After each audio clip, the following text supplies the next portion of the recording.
Okay, Thomas. So that is really an unusual, different score. You scored it for a small orchestra, and I thought that I would give everybody a chance to see what kind of orchestra that was.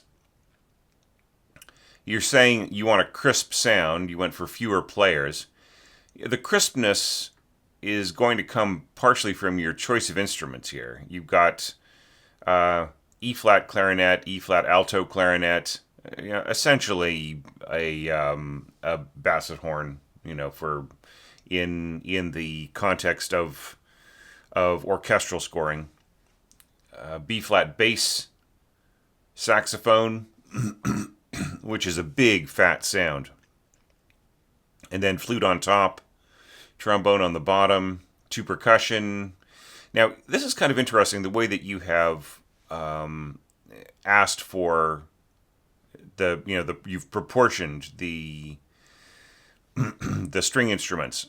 I would say that this is way off balance for the lower strings. I would say either reduce the lower strings or increase the upper strings. In this case, I don't think I would be asking for 5 to 7 violas unless there were, like, say, maybe 7 to 9 firsts and seconds each. And in fact, let's take the variability out of all of this, right? And just like sit on one side or the other of your little number of the number lines as we see them on either side. So let's go for maximal numbers. And so I would say 4 basses, 5 cellos, 7 violas. That's it's slightly bass heavy, but it's still all right. Okay, so then I would go for maybe 9 to 11 second violins and maybe 11 to 13 first violins, right? Some people say there should be half the basses that there are first violins, in which case you still would want 8, right? So by that kind of thinking. But I think that when you look at the seating of some orchestras, that's not exactly true.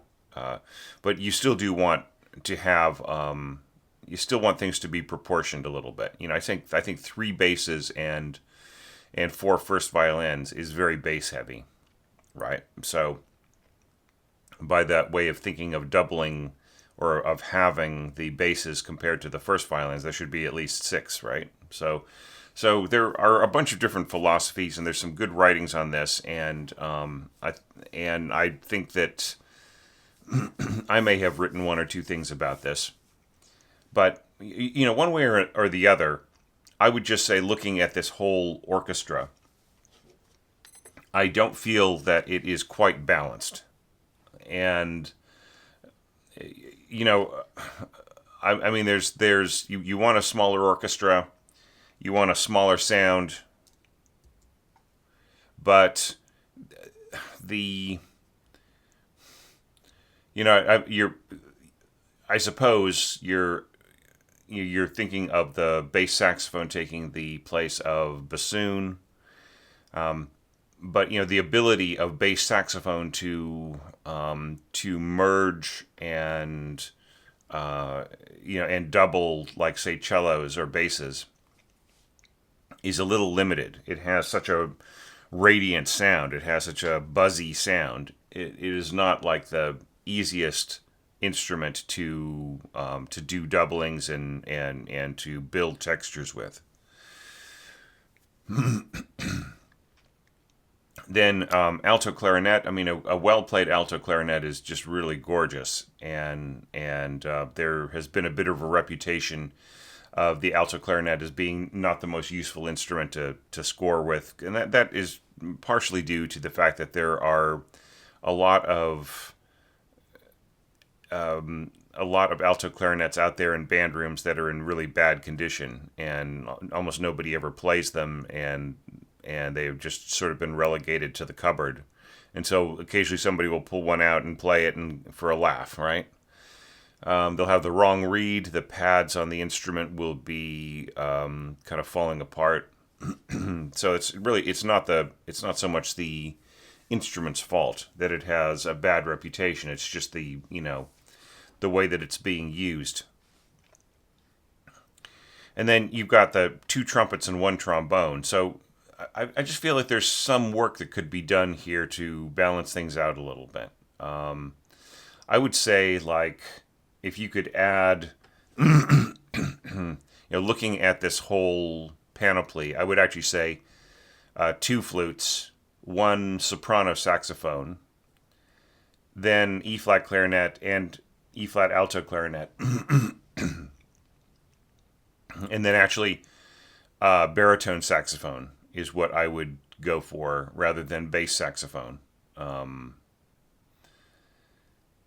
And then as far as the brass section is concerned, okay, maybe two B flat trumpets, maybe one trombone and one bass trombone, or one trombone and one euphonium. All right, I realize I'm building things up. I'm adding instruments to this, but it just, as is, stripped down in this way, it just feels really out of balance. Okay, so now let's jump ahead to the sections that you wanted me to evaluate, D and E. Now, here we're asking the viola's tremolo, right? Now, what does that mean, right? Does it mean, right? Does that mean to double each of these eighth notes in a measured tremolo? Because that's kind of what that's kind of what it sounds like. So that the violas are playing essentially 16th notes, and the way to do that is to add a tremolo beam under the regular beam, right? Little tremolo beams on each stem. So that would be a single beam, right? So that means that you're dividing up each note, the note on each stem in half, right? You're giving it two for the notation of one note, and then here you would put a double tremolo beam, two beams over this, and then that would play all as 16th notes, and that would match the same rhythm as what the snare drum is doing.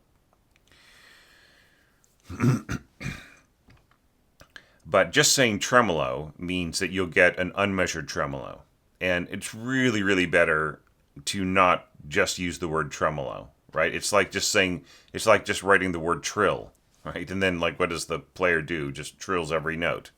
So really write in what you mean by tremolo, like what the, whether it is, writing it out with beams, or like if it's a measured tremolo, or throwing in the triple beam tremolo for it to be an unmeasured tremolo. I think those things are really important. Okay. Now here you're saying forcefully let ring. So I'm seeing that this is intended to be pizzicato back here, and if this is going really, really fast right in here, these pitches, then that it's a little it's just a bit difficult, the way that it's scored out. But I'm not evaluating this section, so I will just stay away from it. So here you're saying forcefully let ring. So really hit that double bass. So you've got three to four double basses, plucking this low G, and that's a nice open string. Or excuse me, that's not an open string. I was thinking of cellos. It's a little early in the morning over here. So yeah, but that's still a nice note, a nice big low note, and lots of string length. Now this is, you'll have some sustain throughout the bar, but this is not going to sustain that long, right? It's going to last to about halfway through this bar. The decay is going to be so extreme that you're just really, against everything else, you're not going to hear it, especially bass drum strokes, right? What if you had the double basses pluck, and then you came in here to match your rolled bass drum with some tremolo. Right? You could even do that throughout this whole thing. You could have an accented pluck, and then you could have the basses come back in arco tremolo on the second beat through the rest of the bar. It's really no big deal. You know, their finger will be right there. They'll be holding their bow, and their finger will just be right there next to the string, and they can pluck, and then they can just tremolo right away. That is not a big deal. So the snare drum is fine. This is a situation where you could be condensing this. Like, just give us the first 4/16 notes, and then change this to a half note with a double tremolo beam, and then these can all be dotted half notes with the tremolo beam under it, right?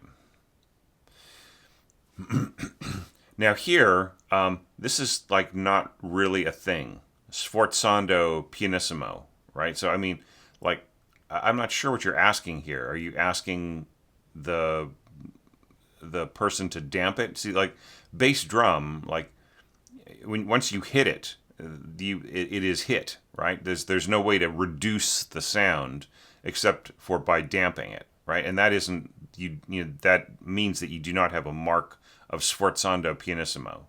Maybe this is sforzando and that's pianissimo, but in which case you don't want to tie to it, right? You might be thinking, oh well, I want them to hit this, and then I want them to sort of ease into this and not really not really start tremoloing right on the second beat, but just kind of slightly after it. That is not going to be heard anyways, so don't worry about it. So better just to have a sforzando quarter note, no tie, and then pianissimo under the roll, right? That's how to notate this, because it's you're notating this as if the bass drum were bowed or was like a wind or brass instrument, like they were blowing into the bass drum so they could go whang and then pull back to pianissimo with their breath or with their bow. That's just not possible for a bass drum. You hit the bass drum with a big old beater, and that's how you produce the sound. So, anyways, and then we have the trombone coming in here with this nice low G. That's all good. Okay, now here we've got that semi-hallucinatory section, and I'm going to just slightly move some things around on my desk once again. Sorry for the hassle, for the reminder. I actually have a fairly nice desk that I work with, but and I built it myself to exactly the specifications that I'd need, and I've used it through different parts of my career, doing different kinds of tasks, and it's always worked really, really well. All right, so before we leave this first section of D, there was this one evaluation criterion, which was reinterpreting very low, very fast broken octaves to be playable on instruments of that range, and you're actually not going very low, so that's not really a huge concern. Okay, so moving forward, we've got this semi-hallucinatory kind of a passage, and this is one of those areas where it's like the instruments that you've chosen it's basically a very small chamber orchestra, so it's harder for them to get that kind of a sound, to sort of, you have a much more limited sound palette. Probably easiest here to have your hairpin under separate groups of instruments rather than following one. Now this is fine right in here. But yeah, I just think that these are gestures, so it all works, it's fine, but it just, having a crescendo end in rests, it just kind of I guess you're thinking of carrying on to the next thing, but that will be perfectly clear with the marking on the next bar. It just doesn't appeal to me as to my sense of engraving. All right, so here we've got octaves. All right, and that so fairly simple scoring. And the viola right in here taking the harmony part, and the cello throwing in some bass, and then the two lower strings working together, and so on. And the we've got the alto clarinet as well, contributing to the sound picture. You've got all this sort of tiptoeing around here with your winds, kind of, and I almost feel like that's more of a brass thing, like the kind of the sense of pacing, and like the winds contributing to the sound picture more as a to try to build and merge with the strings in a way that kind of builds up a more massive sound. But when we turn the page, we see that, like, to just get past this, we see that you are doing some of that right in here, and it's actually very simple, very straightforward kinds of scoring. You've got your second violins and trumpets working together, and with two trumpets and just like 5 to 7. Was it 5 to 7? Or no, it was less. Anyways, I can't recall exactly the numbers now, but it's a very limited amount of violins. They'll easily be overpowered by the trumpets. And then here you got that same thing, C fifths above, and this is the kind of thing where the players might want to take this as divisi, and that weakens your chamber orchestra right away, because perfect fifths are kind of a hassle to play, and especially like way up in a higher position, right? Whereas the sixths are perfectly fine to play. But octaves are way easier to play than perfect fifths, because with perfect fifths, the fingertips are squished right up against each other, and they have to be perfectly parallel across the two strings. Whereas with sixths and with octaves, the fingers are in a more natural position, with the second finger, the middle finger, sort of riding up on the string for the higher note, and then the first finger, what you would call the index finger or pointer, is back a little bit, and that's a very, very comfortable position for the hand to be in. So it's much, much more likely to be playing these sixths than to be playing these fifths just off the cuff. So I would say, wouldn't it be better if you had G octaves in your first violins and then C octaves in your second violins, right? So it's just so much easier to play. And then you can say non-divisi, and then you don't lose so much power here.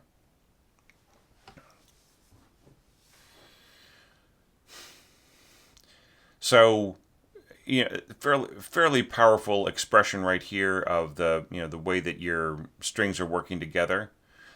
This is a little weird that you are interpreting sharps as flats and flats as sharps. So this should be E flat, right? That's the function. Functionally, it's E flat. So mixing up flats with sharps, it's not just that it's confusing to the conductor and the score reader and so on.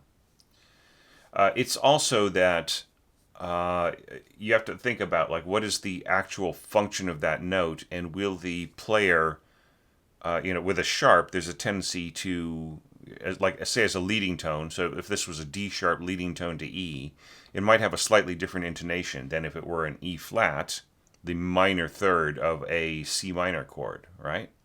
So there are just slight different ways that players are used to adjusting things. So don't get the wrong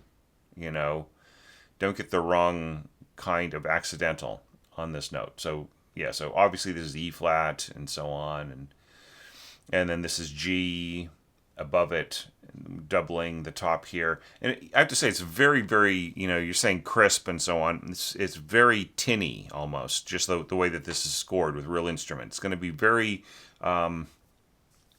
pungent to the ear. There's going to be like, it's going to twist at the ear. Just, really just seem kind of shrill. And it's interesting that you got the flute under the E-flat clarinet.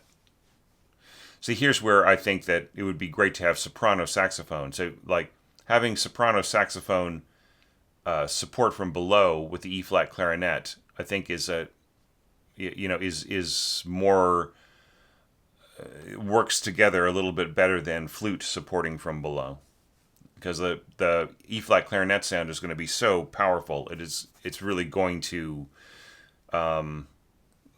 sort of dampen down the flute underneath it.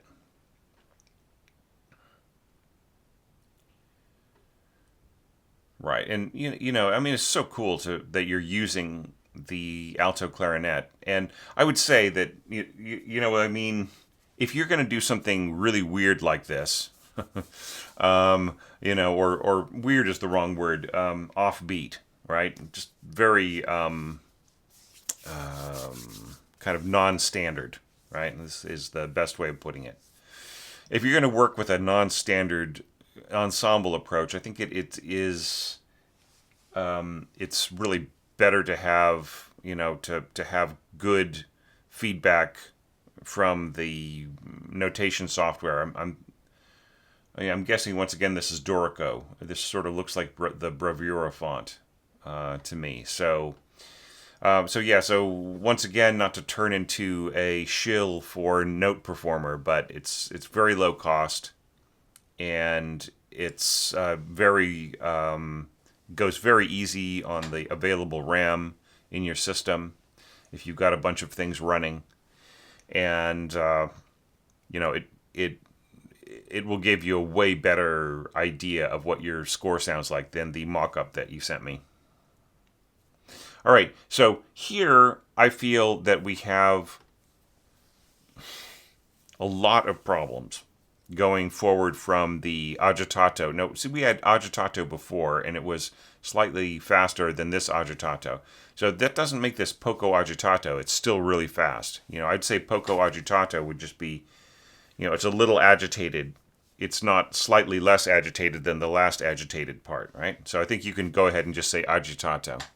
But the problem here is not that so much as it is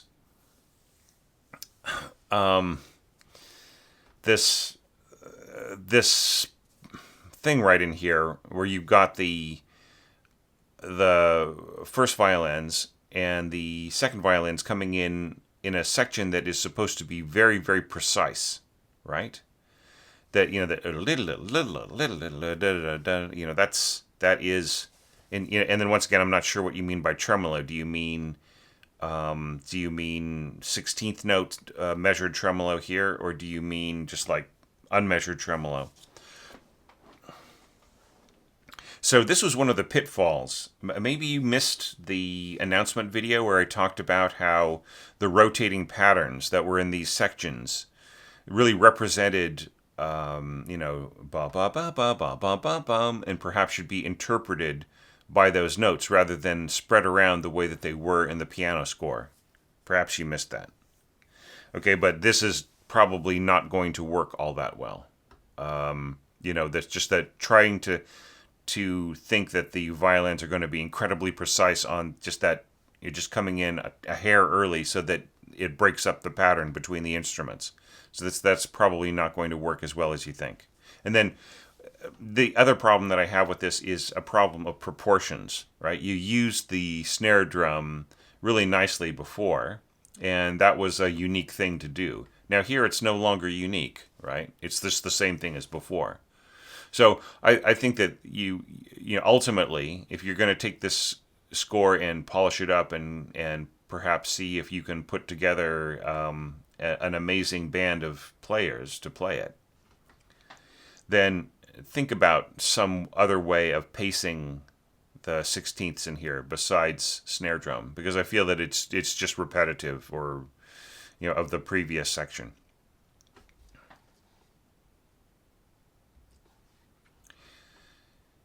And yeah, and just once again, that offbeat stuff. See, there's nothing wrong with this right in here. If you were doing 16th note tremolo, in other words, just like just doubling these notes, that's totally playable. But this, it's less. It's just a lot less likely. Okay, and then here is where the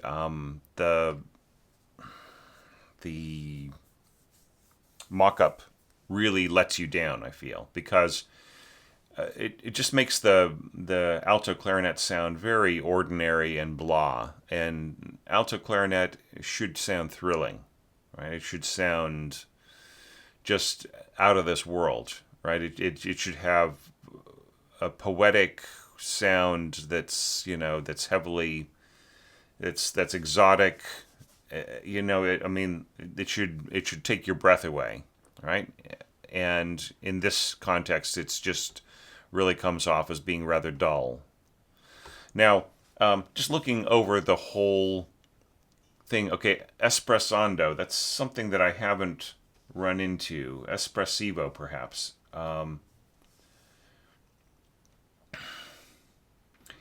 Here's just something in general. I think that people should not feel like they have to maintain the exact dynamics of the piano part, right? You could say poco a poco diminuendo and then leave out the little dashed line, and you could still have nuances all the way through of just little, having the line slightly flex, right? You can start off like maybe, here. Okay, so all right, I'll address this in a second. All right, but the other thing too is that you are leaving out a lot of information that was in the piano part that could easily make the wind part way better. For instance, right here there was a sort of a portato kind of a scoring. So you had slurred tenuto marks, right? So which translates beautifully to alto clarinet. And then at the beginning, this is something that wasn't in the piano part, but it's implied that these notes should be slurred together, right? Bum, or even da da da, or da da da. There's a bunch of different ways of doing it, but I don't feel that this should be da da da da da da. Do you see the difference there, right? And then here da and then dum. This is also slurred in the piano score, and then here da da. So that you should restore the slur in here. Dum, and this also has a slur, right? And then dum, right? So I think you left out a bunch of information, right? And there's a slur right in here and an accented there's a push right in here. And to do that, I think that you should break the slur. Da da, right? And then da,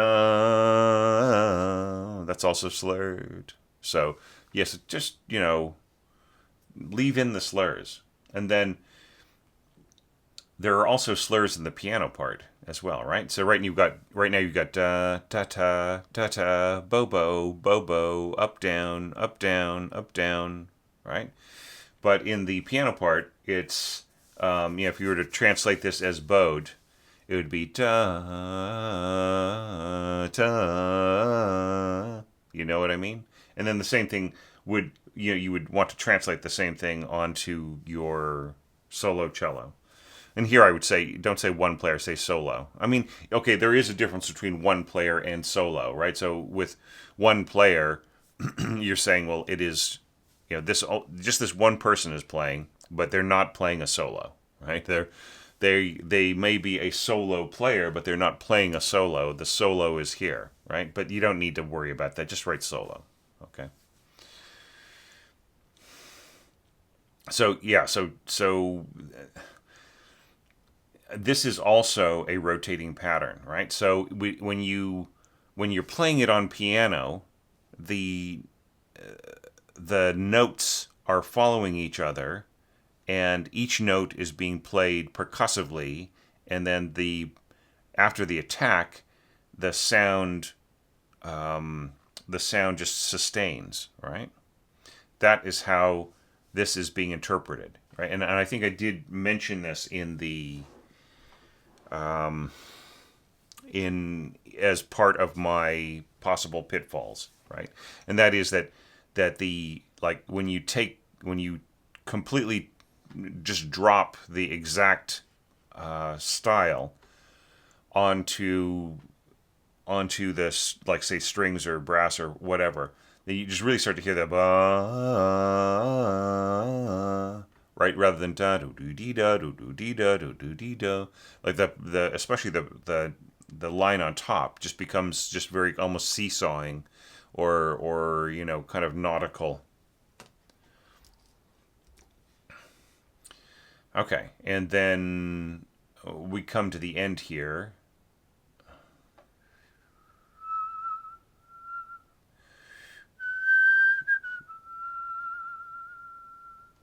Okay, so I'm sort of thinking about my yeah. You kind of tamed the you tamed the harmony right in here, but there's still a conflict because this is a sounding B, and see, so where's the B flat? Yeah, so you did kind of tame it. All right, so I won't get into that because I don't want this to turn into a big harmony lesson. All right, now here you've got pizzicato above. You have got flutes and E flat clarinet below, right? So if you're not that great at transposition, this is of course sounding middle C sharp, which is like one of the weakest notes on flute. And then right here, up a minor third, right? So an E flat is a G, right? So you've got that diminished fifth from below, and playing in, and then of course we got that Chalumeau register for the E flat clarinet, which is just very very thin. That is a cool idea, and then you got the pizzicato above. It's very Stravinskyan, right? But you're sort of weakening things because you're going pluck pluck pluck pluck pluck pluck pluck. Right? There's very very little weight. I would say pianissimo. I would have maybe the violas double this at the octave, just to bring it out a little bit more.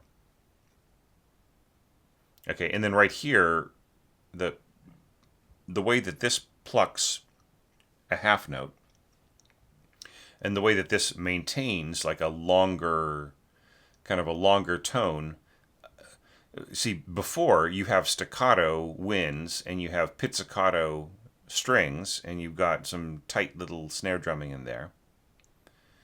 And so they're all working together with the same kind of articulation. But here we part ways, right? So you have this sudden sustain, and then there's really no appreciable sustain. You can score a half note on that all you'd like, but it's only going to last at the most maybe a dotted quarter note, but more likely in the ear of the average listener it'll just last about a quarter note's length, right? So you immediately have a divergence because of the ability of the sustain of these players. So I mean, if you're happy with that, then I'm happy with it. But it's just feels a little brutal to me, right? to my sensibilities, my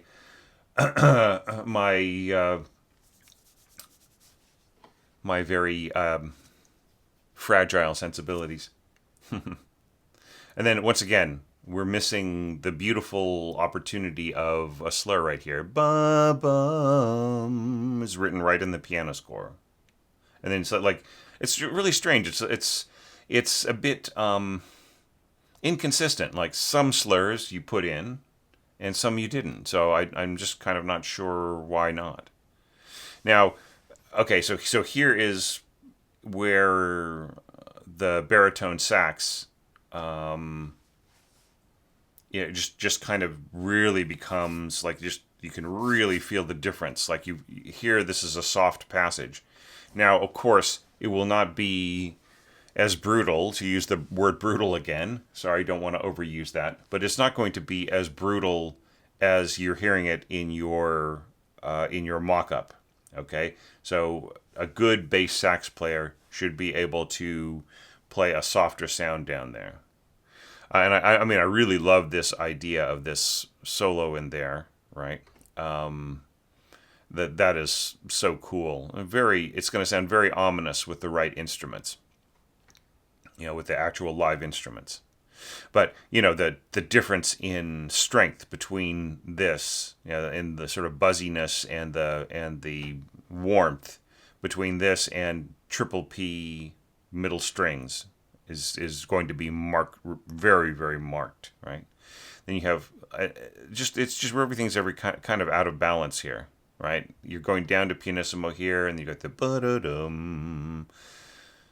I just feel everything should be kind of the same dynamic here, right? What if everything was just soft, and then everything was just marked piano, right, rather than triple P here and so on, and then and what if your solo in here, maybe started off a piano and then a little bit of crescendo in here, and then down to piano, right? And then everybody just got softer together and tried to balance.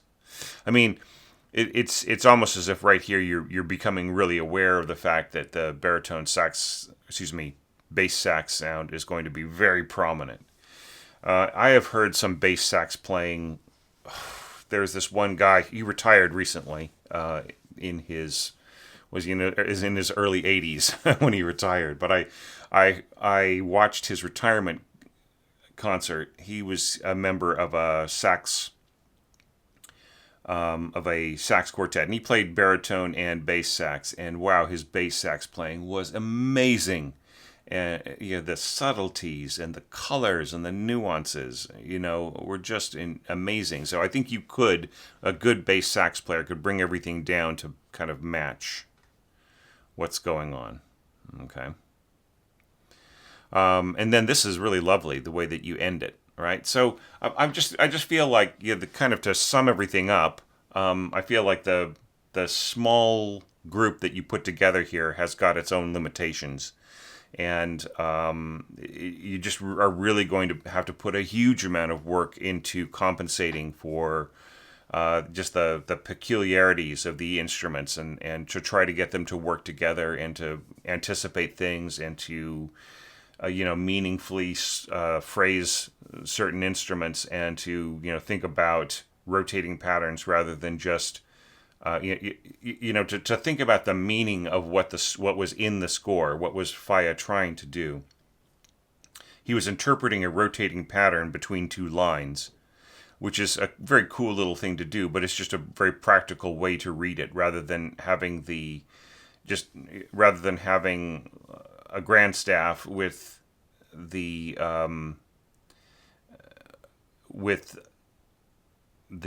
stems all meeting together in one beam group in the middle, right? This was just a way of getting around that. And so now, just dropping it into the string part, you end up with just really the kind of seesawing effect, rather than the lovely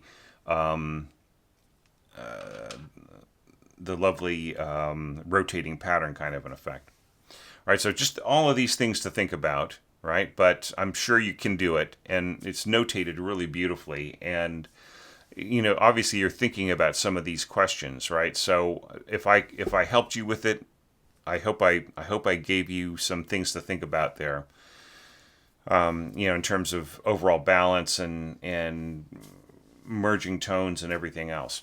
So yeah, but I mean, just really a great score. Gave me a lot of things to think about and to talk about and to share with you. And I just really do appreciate the your presence in the group, your support on Patreon, helping this channel bring more content to all the composers out there in the world who are on the internet now and getting their resources there. Just hugely appreciated. And thanks to you and to all the supporters out there and all the viewers of this channel. It really does mean a lot when you guys are, viewing these videos, making comments. That all makes the community way, way stronger. And when the community gets stronger, I feel that the world of composition gets stronger. So thanks for that, everyone. And thanks again, Thomas. And now I'm going to go evaluate the next score in this series of evaluations.